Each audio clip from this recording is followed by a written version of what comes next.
et ensuite elle est envoyée vers les fontaines où elle est refiltrée, quoi. Je redis ça? Ah là, tu l'as bien dit. Tu m'as filmé là? Ok.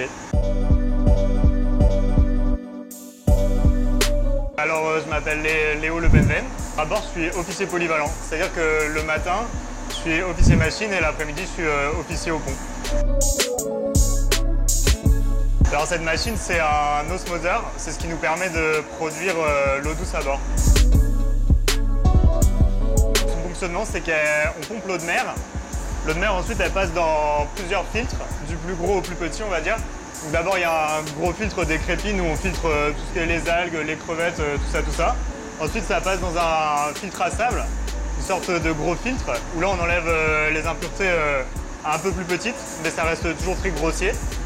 Ensuite, cette eau passe dans des filtres 5 microns, puis 20 microns, avant d'être injectée dans des membranes sous haute pression. Et en fait, cette pression va faire que, grosso modo, pour faire simple, seule l'eau douce va passer à travers la membrane. Et donc nous, on va récolter cette eau douce qui va ensuite partir dans nos caisses de stockage et être distribuée dans le circuit du bord. Et l'eau de mer, enfin le restant de l'eau de mer, donc de l'eau très salée, de la saumure en fait, est rejetée à la mer directement.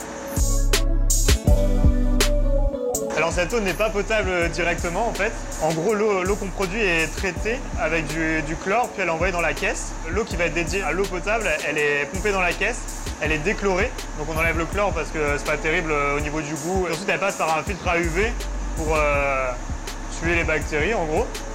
Et ensuite elle est distribuée vers les fontaines d'eau potable à bord qu'on a, où là elle passe par des filtres à charbon actif pour enlever le restant des impuretés. Mais donc elle n'est pas potable directement, mais ensuite elle est potable. Cette machine-là est indispensable à bord du fait que ce bateau-là part longtemps en mer.